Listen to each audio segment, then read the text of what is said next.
Zombie Fortress is a custom game mode for TF2 that heavily mirrors the gameplay cycle of Left 4 Dead. There's a weapon pickup system, converted maps, and the most deadly relation, the Special Infected. If you ever played a versus match in Left 4 Dead 2, you'll feel right at home. But for those buffoons that haven't bothered, I'll explain the bare bones.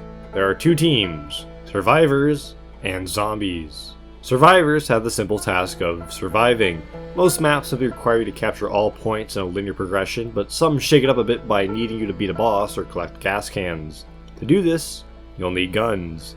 Loads of guns. Unlike Zombie Escape, which sees you starting with your super slaughter shotguns and semi-auto snipers, Zombie Fortress sees you scavenge for supplies. You can find several weapon pickups scattered around the map, with several in your spawn as well. Of course, the class you are determines what you can use. Soldier, Engineer, Pyro, and Heavy can all use a shotgun, but only Heavy can hold a minigun.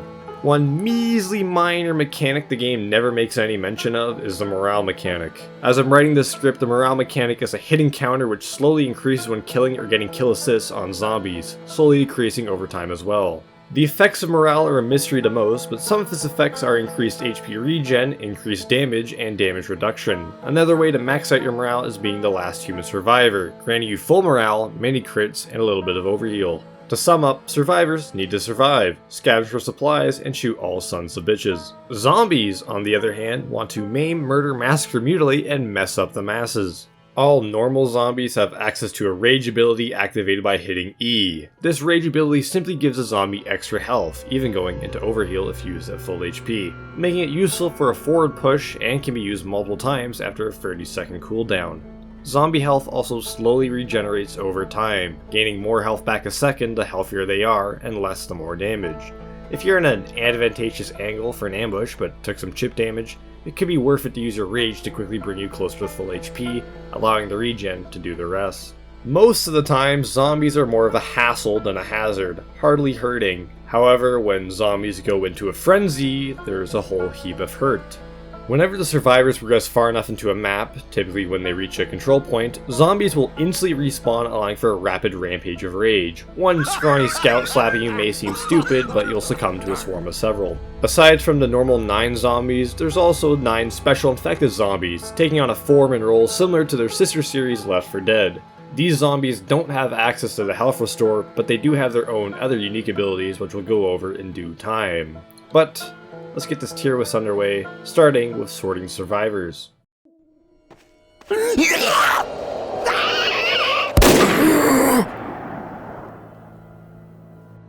Sniper's shortcomings seem less severe. Scoping in and sniping a single special target is a step up, although swarms still stump him. Before I really delve into this, I gotta say, it's nice to see some actual thought and balance put into place for the humans. Obviously the solo pick specialist will struggle with swarms and should be relatively low on the list, but the other classes all feel extremely strong in their own way.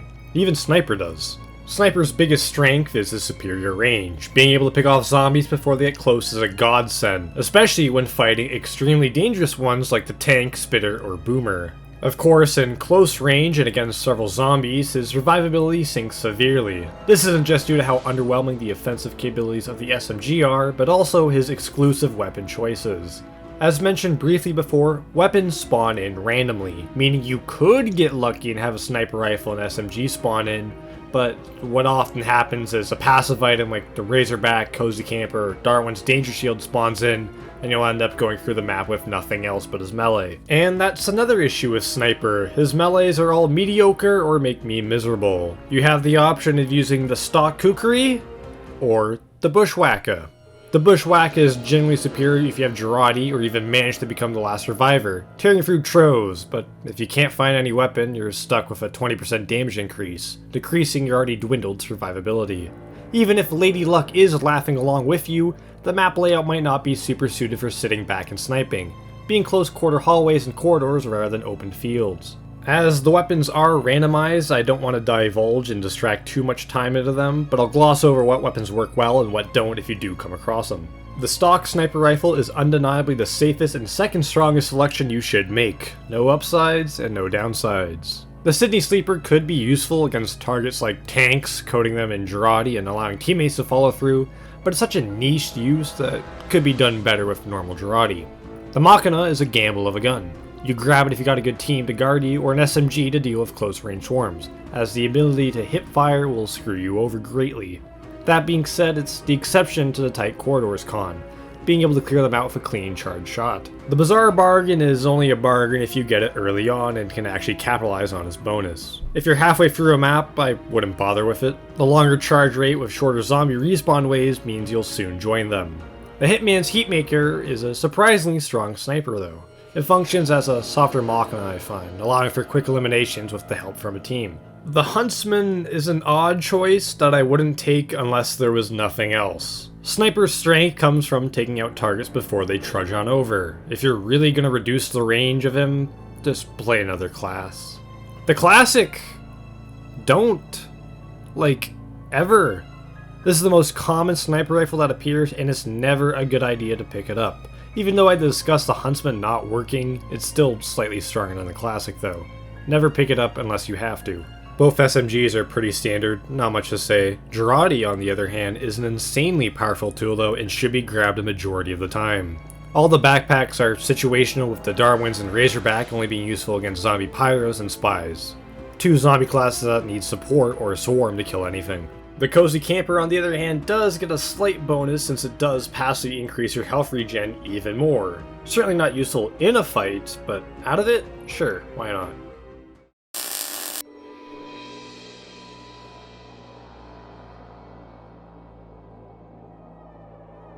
Building battlements while bruising baddies. You can brush this bozo off though, as his bonus of bringing buildings barely backs up his buffoonery. The idolation of standard infantry. Engineer may have access to sentry to dispensers, but you'll rarely often ever use them, resulting in a class that functions more as a foot soldier than anything else. That's not to say sentries are completely useless, that title goes to the Maganaut line.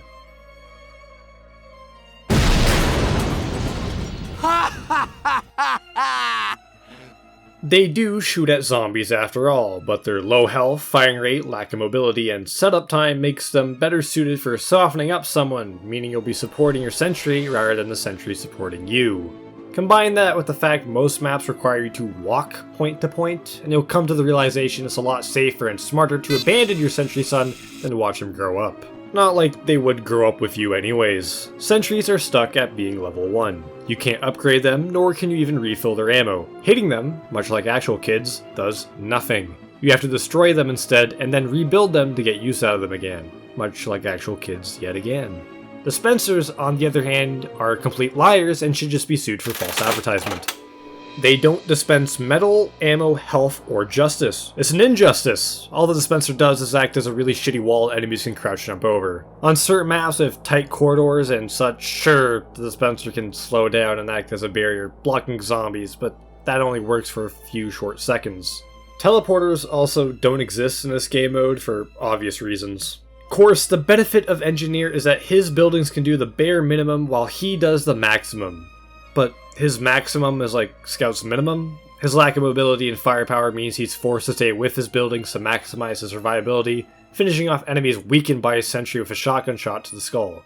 But when the swarm starts to show up, your sentry will struggle with shooting several zombies, meaning Engineer will be forced to fight fully healed foes. And that's sort of the biggest pro and con Engineer has. He's extremely strong in the early game, but falls off late game. His ability to build sentries to harass zombies without endangering anyone who hasn't found a weapon is handy at first, but isn't helpful when your heavy finds a minigun. Hide, cowards! This benefit also applies to how easily available his weapons are. Having access to most shotguns and a pistol, you're almost guaranteed to have a gun before leaving spawn. Speaking of his guns, the shotgun and panic attack function as expected, although I have to give some credit to the panic attack here for its switch speed increase, allowing you to quickly melee a zombie and then swap back to shooting. The Frontier Justice is just a shotgun, but with half of its clip removed. You're very unlikely to ever get a revenge crit, and even if you do, chances are you'll mentally swap off your shotgun to save it for some specific and strategic pick against a special infected, resulting in you getting swarmed by a common infected. The Rescue Ranger surprisingly does allow you to heal buildings, making it useful during setup spots where you're forced to sit still, but every other shotgun is more useful in preventing that damage altogether by killing the zombie before it does damage to your building. Even as a long-range weapon, it's outclassed. only pick up in niche situations or as a last resort. The Widowmaker isn't just the best shotgun, but one of the best guns overall. You never have to reload, and as long as your aim isn't like Helen Keller's, you'll be constantly landing meat shots to keep your metal intake up, meaning more shots, meaning more sentries, and even more damage because of that really weird 10% damage increase. The Thompson, I mean, if you got nothing nice to say, don't say anything at all, right? But surprise, surprise, I have a lot of splendid things to say about the Thompson. Infinite ammo is extremely useful in this game mode, especially on Engineer, who's likely to cause his other teammates to yell at him for taking the only ammo pack just to build a sentry whose life expectancy mirrors a newborn girl born in China. It's also a pretty decent long to mid-range weapon as well, and the cloak drain on hit is pretty useful for dealing with zombie spies, especially of how dangerous they are. As for secondaries, just take the pistol. It's good for softening zombies up from afar, allowing you to finish them off when they get close, or to shake them off if you're backpedaling. The Wrangler is more of a downgrade, taking away your sentry's automatic firing just so you can get tunnel vision on the scout a mile away, ignoring the boomer, spy, and heavy zombie right behind you. I didn't even realize the short circuit was in this game mode until recently. I had to go back and add this snippet in. It isn't good. The 65 damage orb from a right click, which may seem useful, being able to hit multiple zombies and all, but then you recall Soldier and Demo exist and can do the same thing without wasting as much metal or ammo. There's only one real wrench worth using in 90% of the situations, the Gunslinger. Mini sentries build faster, are cheaper to build, and harder to hit, shoot and rotate faster, and just like old people are pretty disposable. They serve as an excellent distraction, allowing you to live a much longer and fuller life while they fend off for themselves. That isn't even going over the Gunslinger's other benefit being the free hit KO. It's a lot more helpful than you think. For the other 10% of situations, the stock wrench or the jag works well, depending if you want to focus on your melee survivability or ability to get sentries up and running. I would only ever consider using these on maps where you're forced to sit still for long periods of time though, like Dead Center. Oh! Doctor! I promise I will heal you. Alleviating ailments, aberrations, and afflictions while also attributing absolutely abysmal attacks. The appeal? I asked, only to be shown no answer. Medic is definitely a class within this game mode, and boy, there sure is a lot to talk about with him. Like, how he heals. And heals. Oh, and occasionally, and this is the best part, doesn't heal because no mediguns spawn. In the matches where a medic does find a medigun, he essentially becomes your loving dad, always there supporting you and making sure you're okay. But if medic can't find a job, he tends to get into a lot of trouble, requiring you to bail him out.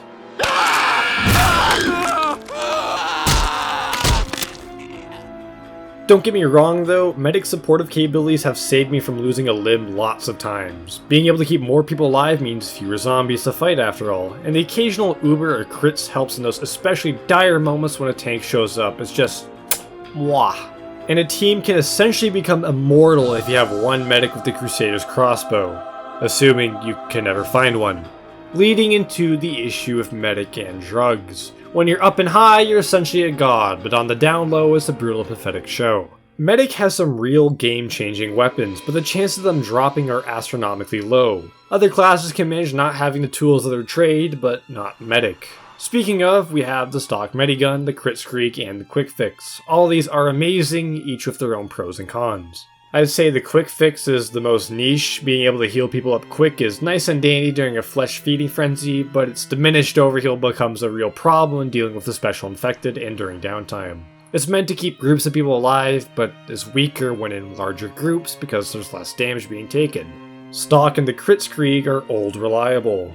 You'll get more use out of the Crit Screed due to its faster charge and superior swarm slaughtering skills, but just remember that it can't save you from spies. On the inverse, you have Stock. It could save you, or it could just delay your doom. A real gimmicky use for it is to block a tight tunnel, allowing for the rest of your team to fall back while you and your partner clean up. Just make sure to pop it, not drop it. The Vaccinator doesn't provide any bonuses since there's no melee resistance to it. It still heals people however, so still pick it up if you see it. Just be ready to replace it at the drop of a hat. Syringe guns aren't that bad of a weapon for self-defense against a single target. They fire quick enough and aim isn't much of an issue when they're coming straight for you. But add a second zombie into the mix and you'll be scrambling for syringes like a heroin addict. The Blutsaur can get an honorable mention here as being a super strong early game weapon, allowing you to push and fight zombies when you really shouldn't, until there are 7 of them and they all frenzy. The Ubersaw is the typical go-to meta choice, but I'm going to take a spicy take so hot it'll make a Mexican ask for milk. Don't use the Ubersaw. All the time anyways, except a complete chance that you may even receive a medigun, and an even greater chance that's one with a helpful Uber. Having the Ubersaw equipped as your go-to in those situations just limits your melee power. And I know it might not seem like much, it's just 20% slower firing, but when zombies start coming to your door like a Jehovah's Witness, you'll be looking to get rid of them as quickly as possible. Keep in mind that the Amputator also exists and helps out a lot more than you initially think. The obvious benefit is the ability to keep people alive in a larger group like the Quick Fix can, but without sacrificing an actually useful Uber charge, in addition to slightly more passive regen with the obvious disbenefit of attack power. If you're capable and confident in your team, I recommend it. Just make sure your team looks something like this, and not like this. Help! Am I too violent for you? Give me the program! Some may be surprised by Soldier's solid set in such a strange section. Sure, he seems strong with superior salvo, slaughtering swarms, and specials, but Soldier still suffers from certain setbacks. Soldier strives in the later half of matches. Sure, right out of spawn he might have a shotgun or banners to support himself, but he can't tank as hard as Heavy can or weave out of danger like Scout, making him weaker than both. However, in the later half of the match, when any rocket launcher spawns in, you'll come to realize the superior mobility and strength Soldier has. Unlike other classes, Soldier doesn't have any weak weapons. The only issue is their rarity and the fact most of them are passives. Even his melees are all solid choices. That being said, his viability is much like Medic's, being only good if he ever gets a rocket launcher. He can still perform okay without one, but is outclassed by other classes as mentioned before. Even when a rocket launcher drops, Soldier has to be careful about being swarmed. Sure, zombies are no longer hazardous to his health, but he is. You are your greatest enemy, and the more zombies there are, the more self-damage and loathing. I've seen kiddie pools more depth when it comes to soldiers, so let's just skip to his weapons of mass destruction. The stock rocket launcher works as intended and implied. Not only is it useful for crowds or in choke points, but for carrying yourself away from cannibalistic crazies. Just be careful to not shoot yourself point blank or rocket jump it too often. There are oftentimes spots that only you can reach, making it impossible for most zombies to get to you. Just be on the lookout for those that can. I wouldn't recommend a direct hit unless your accuracy rivals Wikipedia. The lack of splash damage will see you struggle stronger than a goddamn Magikarp. Against tanks or on maps with chokeholds and tight corridors it's ideal, but those uses are few and far between. The best usage the common man could ever dream of with this weapon is the ability to instantly delete most zombies point blank. Sure, you'll take a lot of self damage, but if you have a medic, you may as well go crazy. The Black Box, Liberty Launcher, and Beggar's Bazooka are typically seen as having less firepower in exchange for other bonuses. Black Box gives health, Liberty Launcher has a slew of bonuses, and the Beggar's Bazooka can be extremely useful for clearing out a large swarm of zombies or even a tank. Even though their initial firepower rivals the military might of Central Africa, the morale mechanic makes them capable of reaching destruction on the same scale as good old USA. The airstrike is another weapon that just snowballs you to safety. Getting a full clip of 8 rockets is pretty easy, just be careful on your ammo consumption. Even the rocket jumper isn't a bad choice. It's dependent on the map and if you have a second reliable way to deal damage like a shotgun, but pulling out of danger in Parenthood is a great tool that shouldn't be passed on. Undeniably though, the strongest weapon in the game is the Cow Mangler. Infinite ammo means infinite firing, which means infinite damage. Trust me, I have a theoretical degree in theoretical physics. The Cow Mangler also means you can safely camp from stupid jump spots, all while picking on the stupid zombies from below. As for secondaries, the Shotgun, Panic Attack, and even Righteous Bison are all solid weapon choices that can help you if you can't afford a rocket to the face or you need to soften someone up. The banners are all solid supportive choices. I wouldn't bother taking them unless you have a rocket launcher and an actual team to use them on. The battalion's backup especially just completely shuts down tanks, while the conch and buff banner are useful for common infected. That's it. No other secondary weapons. Nope, none at all. Soldier only has good weapons. As for melee options, Soldier has a strong selection he spawns with. The Equalizer and Pain Train might seem gimmicky at first, but then you remember that zombies can't use guns, so why not use them? The disciplinary actions still boost teammates and yourself, allowing you to quickly engage or disengage a fight, which is even easier thanks to its Go-Go Gadget Extendo range. The only melees I don't recommend using is the Zatoichi. On demo it's fine and dandy since you can afford to get away with it, but with Soldier you'll be screwed the second several zombies see you. The Market Gardener and the Escape Plan are also bad choices for obvious reasons. Run, cowards! Mowing down millions and making mutilated, mangled men with his minigun. Heavy means to massacre the masses while moving through the map. What separates the A tiers from the B tiers is the reliance on getting a gun. Medic and Soldier are very strong classes when the stars align. The only issue is that there's a couple quintillion stars out there. Trust me on this, it's in the name. Heavy, on the other hand, doesn't need his minigun to get the job done. That's not to say that the weapon capable of making holes in your enemies like they are made of cheese is bad, but Heavy has a lot more going for him. He has access to incredibly strong melee options, a high health pool that allows him to do melee combat, sandwiches to support him and his team, readily available shotguns to help in mid-range combat and on the run, and a PhD in Russian literature. Ironically, most of Heavy's downsides come into play when Heavy does get his giant gun. The ammo of the minigun is reduced by half from 200 to 100, and although it mows down a swarm of zombies in mid-range, you gotta be careful to not run out of ammo. Zombies can quickly swarm and stack up hits against you when you're switching to your melee or secondary. I've also seen a load of Heavies fall behind from the crowd as well when shooting. It's good that you're trying to defend the team from the bad guys, just make sure you move with them and aren't doing a Halo reach.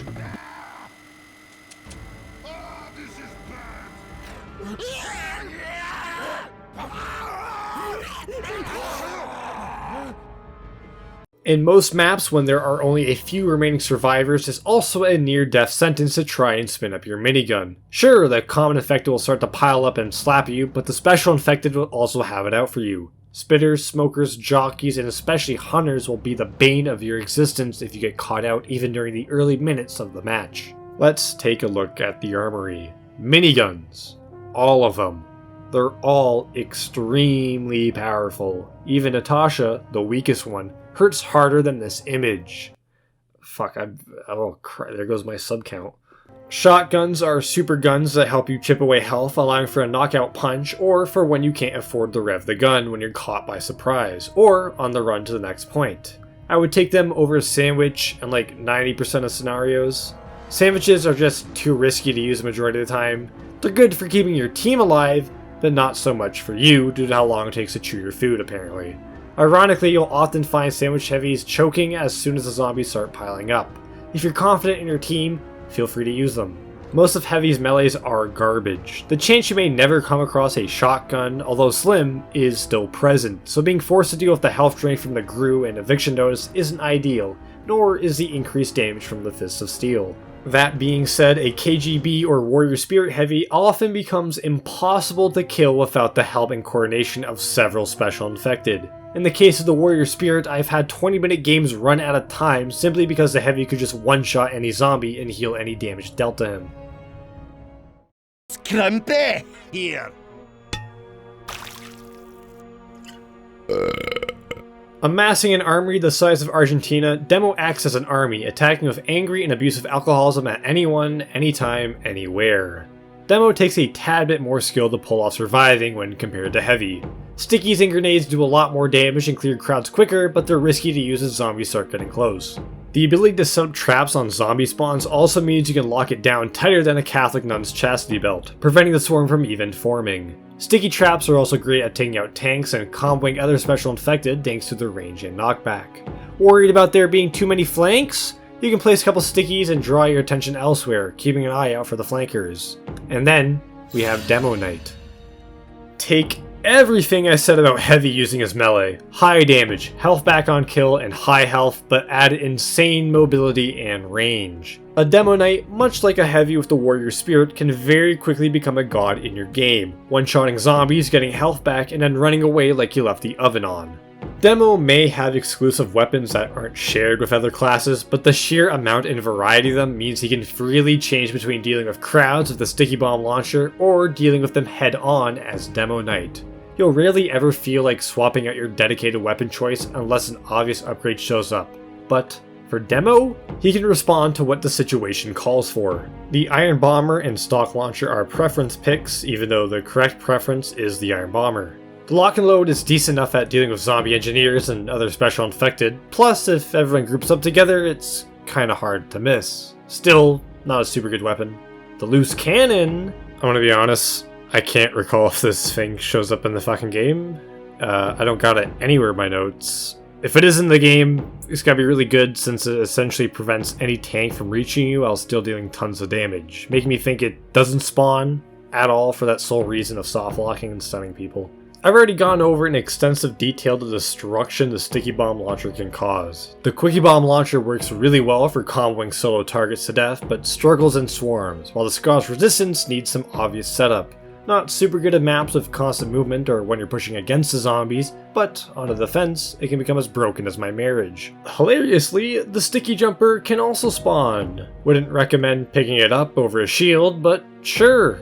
Yeah, you can get gimmicky with it, make it work I guess, why not? The Tide Turner is ideal for quick in and outs while you're dueling the dead, while the Splendid Screen transforms you into an 18-wheeler truck with its charge damage bonuses. The defensive bonuses that both the Splendid Screen and Charge and Targe provide only really work against Pyro zombies since they can set you on fire. Still, any shield is better than no shield, just make sure to keep an eye out for the Splendid Screen. All the Demonite's traditional swords go above and beyond in their effectiveness when you realize that each zombie chopped up contributes to your morale, increasing your damage, allowing to snowball even more with the Eyelander. And then there's the Caber. Oh, the Caber. If you ever see a demo while using the Caber, do whatever you can to make sure he survives, because this motherfucker is going to give his all protecting you, okay? I need you to swear on this oath that you'll do it, alright? I need more than your silent nods on the other side of the screen. Okay, sign the fucking oath. The Caber, okay, it insta-kills anything it hits, including the beefiest of bad boys, tanks. The only problem is that it also insta-kills the wielder. So, if you ever see a demo with the Caber, know he's sacrificing himself to save you.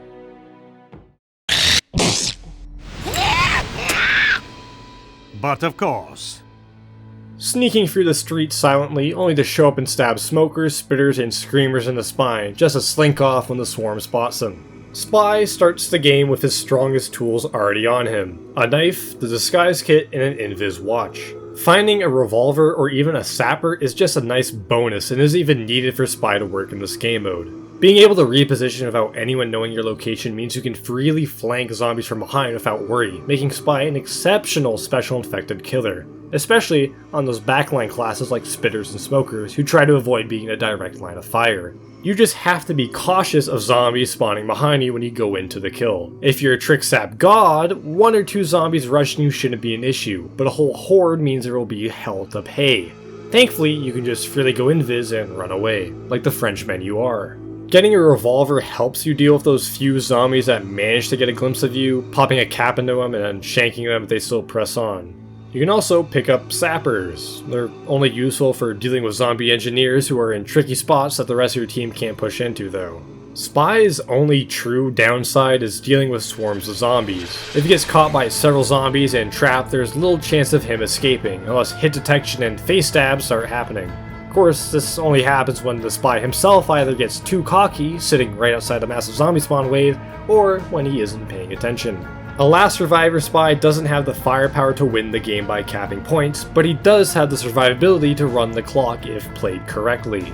I don't really have a lot to say about any of Spy's revolvers. They all exist to either initiate a fight if you get spotted. The Enforcer especially becomes a pretty strong starting revolver, but falls off when more zombies start showing up. I would only really bother picking up the L'Étranger if you're using the Dead Ringer. Speaking of, the Dead Ringer is a solid watch choice that prioritizes Spy's survivability over his mobility. If you're a newer player in this game mode and get caught with your pants down constantly, feel free to use it over the stock Invis watch. As for the cloak and do nothing, it does nothing, it's not in the game mode.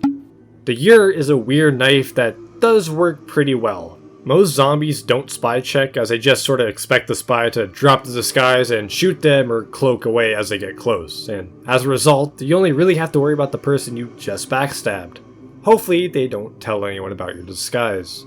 Do not use the Spycicle! I don't even know if you can use it, but with how common zombie pyros are and how rare ammo is, you're just an edgy teen to your team. Wants to die, eats up all their stuff, and does nothing to help out but still expects to be helped. The kunai and Big Earner have their health reductions minimized thanks to Spy getting an extra 25 HP, going from 70 and 100 to 95 and 125. Both of them can get you out of sticky situations with ease, and the kunai especially makes Spy sit on the pantheon of unkillable immortals.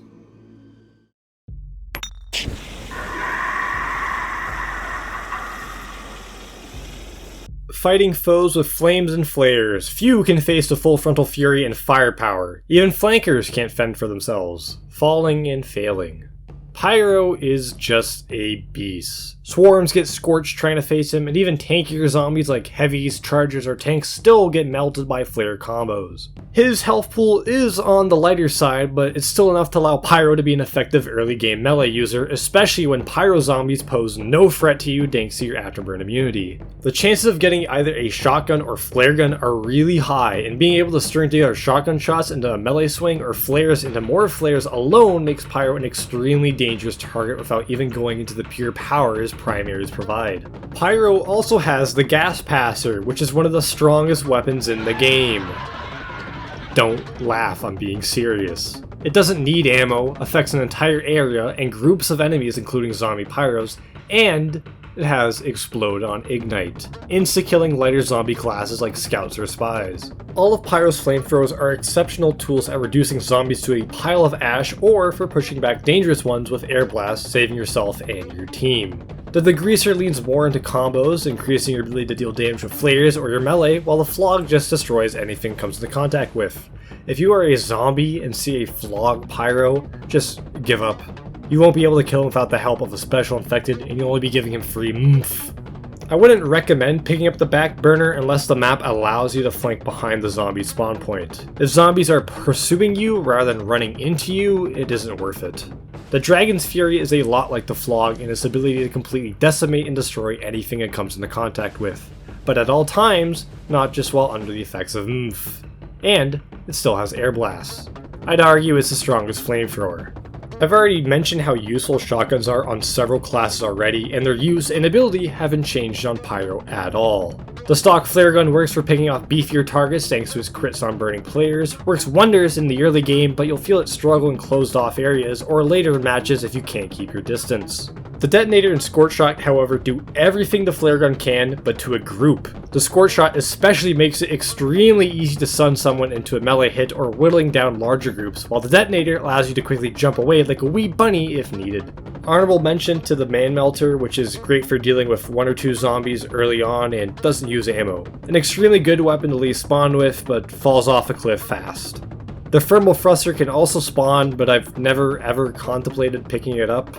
I've always found it before I found a primary, meaning I'd be stuck with nothing but a melee, but I can see it working on a large open map like Asylum, jumping from the ground to the roof and getting away from trouble with ease. The Power Jack, despite its damage vulnerability, is still a rather strong melee choice. Simply run away from fights you can't afford to fight like the coward you are, and pick on someone who isn't your size to get your health back.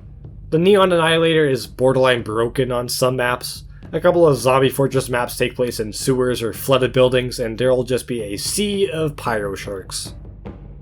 The Extinguisher works extremely well with flare guns, and ensures any lighter classes will be chopped like a log. In later rounds it also works well with flamethrowers as a quick finisher or to make a quick retreat. I've gone on like 50 kill streaks alone with this thing, it's amazing. The strongest pyro melee has to be the Back Scratcher though, for obvious reasons. Extra damage and extra health from health packs. It might not be as strong as the Pantheon of Power, but it can still be the Messiah. Let's get him! Scout is stupidly strong, sprinting to smack someone with surprising speed, only to swiftly switch to the scouter gun to sink several shots into their skull when the situation seems severe. Good luck killing what you can't catch. Scout is without a doubt the strongest class within this game mode. Similar to Spy, if he doesn't want to fight a zombie, he doesn't need to. But while Spy can be swarmed or set on fire preventing him from sneaking away, Scout can always sprint and double jump out of trouble. Even if you have access to special infected like the Smoker, Jockey, or Hunter, it's likely that Scout can just dodge their attacks and blast them in the face. When a tank spawns in, you can guarantee that half of your team is going to die, but take some solace in knowing that Scout has zero trouble running circles around him. A final survivor Scout is just a headache to fight against, constantly killing anyone who gets close and running away from everyone if they decide to go as a group. And, thanks to his capture rate count of 2, there's a genuine chance he might cap and win the game instead of timing it out. Even from mid-range, Scout still has access to a pistol to weaken foes if a primary hasn't spawned in yet, allowing for a melee follow-up. And if by some miracle you do manage to gang up and gank Scout, there's still a lot of weapons he has that are just designed to get him out of that situation, like Bonk, the Soda Popper, the Force of Nature, the Winger, and even the Pretty Boy Pocket Pistol. The only way to guarantee a Scout death is to get a skilled hunter to spawn or for him to fuck up near a tank. Typically people go Zombie Engineer just to whittle down his health, but it's pointless. He's just gonna run over there and... I broke your stupid crap, moron! Even if Scout somehow goes the entire game with nothing but a melee weapon, there's nothing that stops him from getting kills in the early minutes of the match and only running away in the later half. His loadout options are all insanely powerful, the stock scattergun, Soda Popper, and Force of Nature deleting any enemies within sneeze distance of Scout, while the later two have options to weave in and out of the horde through hype or knockback. The short stop, being designed for fights from farther distances, excels in preventing Scout from getting swarmed in the first place while still hitting as hard as the other primaries. The Babyface Blaster and Backscatter are definitely the weaker weapons out on this list, but don't write them off just yet, because if the Scattergun is Muhammad Ali, the Backscatter is Sugar Ray Leonard. It still deals good damage, it's just offset by the lower clip and spread. The Babyface Blaster is an extremely situational weapon though. Useful in maps where you have to hold out in open spaces, less so when going from point to point as a single engineer or double jump can screw you over faster than any contractor from Boston. Criticola and Bonk are a tad bit risky to use but can get Scout out of tricky situations if he feels the need. Just be careful about the after effects of increased damage and being slowed. As long as you feel you can run back to your team before the duration ends, you should be fine with them though. Mad Milk works only in really dire situations when you need health back. The passive health regen every class has, combined with Scout's mobility, means you won't be hit that often, and when you are, it's unlikely to happen again. Its greater purpose is to support your team by extinguishing them or making sure they can heal. Bonus points if you throw it on a tank. The Flying Guillotine and pistols all function to soften up foes from a distance only to finish them off when they get close. The Guillotine's bonus is the fact that it has infinite ammo, just a recharge, while the Winger and Pretty Boy can either heal a Scout if he's caught out or escape with the Winger's jump height. For melee options, it's kind of ridiculous. The Candy Cane has no downside at all and freely drops medkits for you or your team, ideal for fighting against several zombie pyros, especially since Mad Milk feels underwhelming as hell in this game. The Atomizer works as a get-out-of-jail-free card while doing more damage in the early game. In the later half of matches, it's harder to balance your air time with your escape time though. The Fan of War has no downside. Its extremely weak 9 damage is brought back up to 35 like with the other melee options, and since it crits on mini-crits, you're doing 105 damage every second swing. Similarly, the Rap Assassin also doesn't have this damage penalty, meaning it functions as both a mid-range and melee-range weapon, making it extremely strong especially when no weapons seem to spawn. You can easily solo maps with just this alone, throwing baubles out and then bashing them in the head.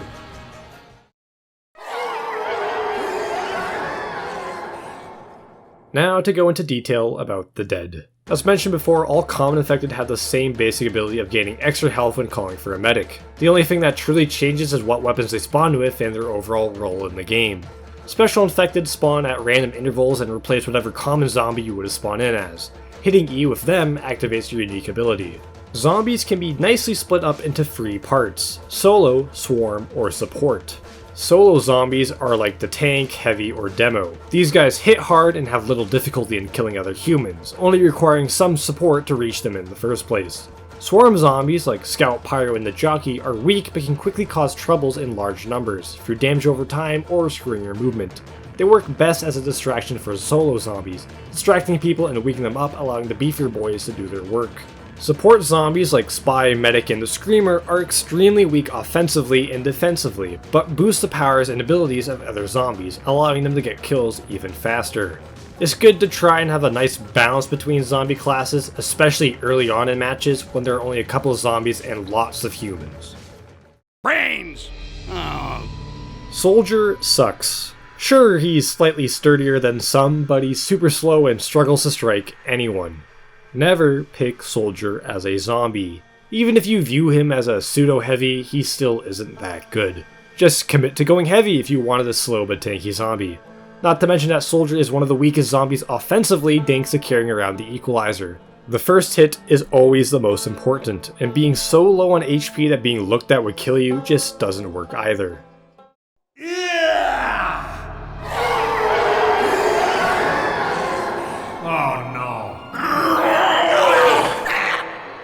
You'll see your several snipers swarm and storm someone as soon as they get slimed by a boomer. Since his snot causes a one-shot, save for that situation, you can skip Sniper. Sniper is equipped with the Bushwhacker, so you'll be taking 20% extra damage from everything, with no real way to actually cash in on a crit. Unless there's a boomer. You'll commonly see someone type in the chat to switch to Sniper when a boomer spawns in. Boomers have the unique ability to coat nearby enemies in Girardi, giving Sniper an actual purpose. If a group of survivors get coated, it's up to everyone to switch to Sniper and fuck them up. That being said, this is the only situation in which you should use Sniper.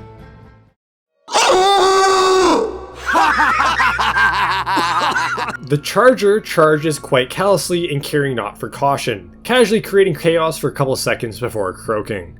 A special infected? This low on the list? How bad could the Charger be? Surely not as bad as the BP oil spill, right? A complete tragedy that was with irreversible damage done globally. And yet somehow the Charger is worse. The Charger in normal Left 4 Dead 2 acts as a way to separate a member of the team, causing everyone else to travel back to go help them. In Zombie Fortress, you can still try to separate and single out someone, but you'll just get gunned down rather quickly by everyone else, and the person you're trying to charge away with. You see, the Charger can't kill anyone while charging. It's more like he's sweeping them away with a broom, dealing 1 damage to anyone caught in the charge for each second they're caught. The charge isn't limited to one person though. You can charge into a large group of people if you wanted to die for some reason and deal like 2 damage to everyone. The opportunity to make a play with the charge by pushing them into a horde of zombies or away from someone else requires too much coordination from both you and your teammates to be of any real use. But similar to the Left 4 Dead 2 Charger, there are ways to insta-kill humans thanks to the environment, pushing them off cliffs or roofs and to their deaths. Even though the chances for that to happen rival winning the lottery, when it does happen, it's a massive power play.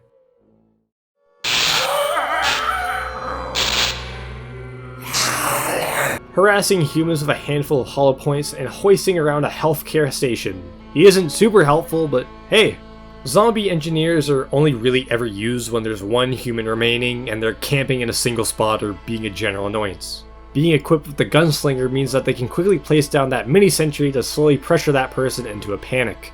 And although you are equipped with the gunslinger, don't expect it to be as strong as a survivor one, as you can't score a critical after 3 hits. Maybe the machine is malfunctioning like your metal is because zombie engineers can't pick up extra metal. You have the option of building a mini sentry that will slowly drain ammo over time, or a dispenser which heals nearby zombies and gives your metal back, allowing you to spam more sentries. The dispenser is a costly investment, however, and should only really be used if the survivors are committed to camping. Worn by the sword and shield, strengthening after every skull stolen. Nothing can stop this Scottish swordsman from slaying and slaughtering, save for getting shot.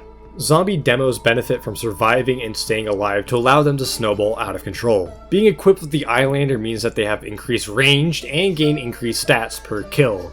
Only issue is staying alive long enough to actually reap that reward. You'll need to reenact the average London experience of shanking someone alone to ensure getting a kill. From there, you're free to pick off other solo targets that stray from the pack and gain 4 heads. But unfortunately, you'll realize that as long as people travel together, there's little demo can do to steal their skull. And in later rounds, when everyone is clumped together on the cap, you'll simply be running as a less tanky heavy with longer range. Demo works best in the early matches of a round when people tend to split off and search for supplies, but struggles when there are few survivors remaining, being unable to decapitate enough people to make a difference and unable to reach them in the first place.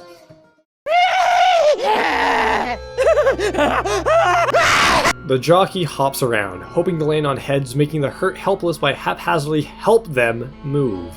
Jockeys are much like chargers. They get close to an enemy and use their special ability to take away their options for movement. But while the charger does it to a group of people and barely moves them anywhere, the jockey can do it to one person and takes full control of their movement, often leading to their death if not dealt with quickly. The horse can still shoot while being ridden and can even look up to kill the jockey themselves though, meaning the ride is oftentimes pretty short. You gotta have a swarm of friendly zombies available to make a jockey ride actually useful. Without a distraction, the horse is just gonna look up and trample you with bullets. That or look for an insta-kill from the environment. They're a lot easier to pull off since you have full control of where you want to go instead of a straight line. One final thing to note is that the jockey can fly. Take this knowledge as you will and do something about it.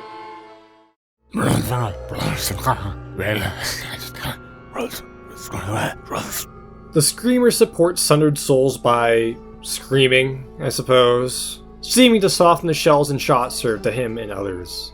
Based on the cut special infected of the same name, the Screamer provides a passive damage resistance to him and surrounding zombies, making him ideal for a full frontal assault. His special ability is increasing the radius and effects of that resistance. He may sound incredibly strong as a support, but he spawns with a massive outline around him so humans know exactly where he is at all times. And if they know where the Screamer is, they know where the zombies are. Not to mention how easy it is to be caught out alone thanks to that giant outline.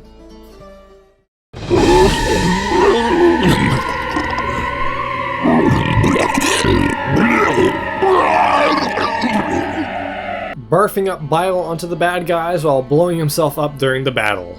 Boomers move slowly and have low HP, making them extremely easy targets to pick off. But be careful about getting close, since killing them or using their special ability causes them to coat nearby enemies in Girardi, attracting snipers to the Boomer barbecue. The issue with the Boomer is the amount of coordination and follow-through he needs to actually pay off. You need people to switch to sniper when asked to, but you also need people to distract everyone else so you can get close and slime them. What usually happens is that a Boomer spawns, tries to get close to the enemy team, and gets gunned down, only getting one guy who runs to the back of the team while waiting for it to come off, and then 5 snipers show up and get shot to shit.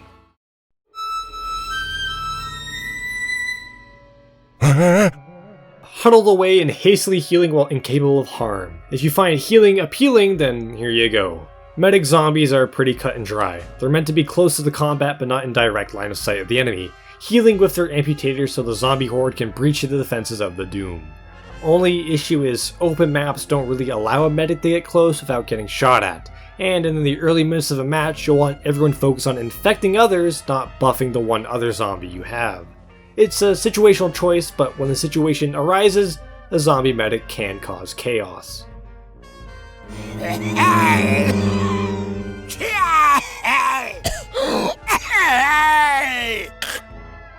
Stealing and stowing away survivors into the swarm or sling them over steeps to sort them out. The Smoker functions like the Charger or Jockey, pulling people closer and into hazards such as death drops, swarms of zombies, or paying taxes. Unlike the Charger or Jockey, however, the Smoker doesn't need to be up close to be effective and is capable of fishing foes from afar in relative safety. His laser tongue also deals a decent chunk of damage if you can hold people in it for a long period of time. Just be careful that you don't wrangle someone in too close, as the Smoker is fairly weak and can be killed easily if caught out of position. You need to tap fire your beam and let go when the person gets too close for comfort, running away just to reel them back in when you're safe again. This reusability of his ability also makes the Smoker a lot more effective than the Charger and Jockey as well, who typically go in for a suicide blitz. Doctor!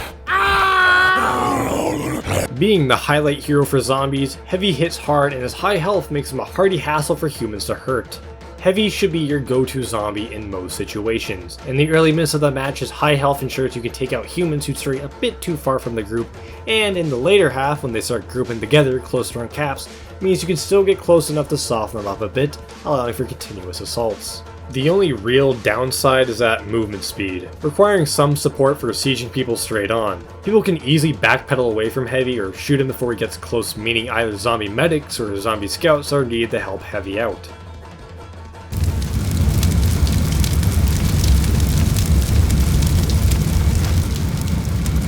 Igniting idiots with incendiaries infused with igneous rocks while also being immune to being inflamed.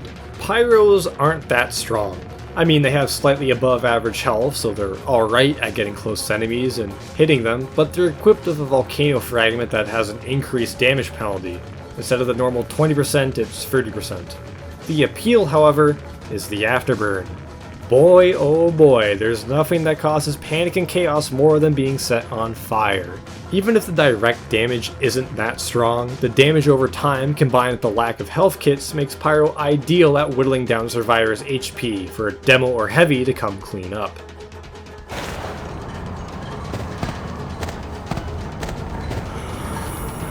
Sneaking past survivors just to stab them in the spine, causing them to severely suffer from slowness, short-sightedness, and zombie swarms. Spies exist to cause chaos. They do an extremely pathetic amount of damage on both butter stabs and backstabs.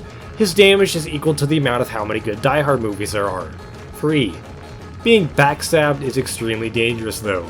Your screen starts to fade in and out, your movement slows down to a halt, with your acceleration making it seem like you're slipping on ice, and as a final fuck you, you can't swap weapons while under the effect. The backstab debuff duration only lasts for a couple of seconds, but it's more than enough time to be screwed over by a swarm of zombies. Too many people continue to try and shank someone after getting a stab as spy. Don't. You do no damage. Back up and stab someone else or re-stab the person you just did. There's also a special infected called the Stalker, which acts as a super-powered spy. Equipped with the Wanga pick, they're permanently invisible, only decloaking automatically when getting close to a human, and their movement speed rivals scouts while invisible. There's not too much to say about them though, and I'd rank them on the same terms as spy.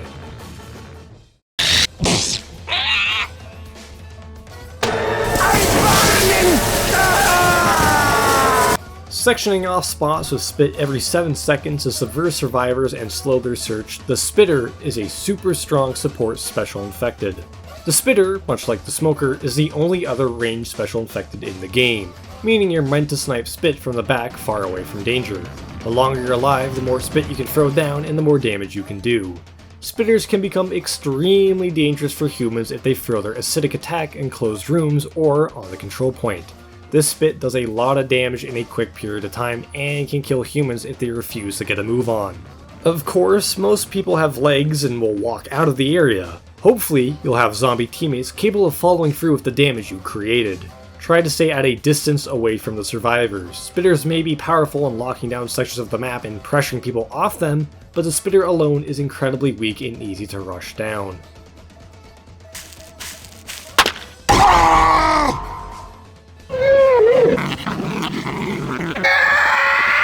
Sprinting with the simple satisfaction to slap someone silly with the Sandman while also slowing them so they can swarm them with several splinters served straight to their shins. Scouts are the ideal swarmer zombie. They move fast, meaning that anyone caught alone can be subjected to a quick beating, resulting in a quick kill if they move as a group, or as a follow-through on another zombie's attack.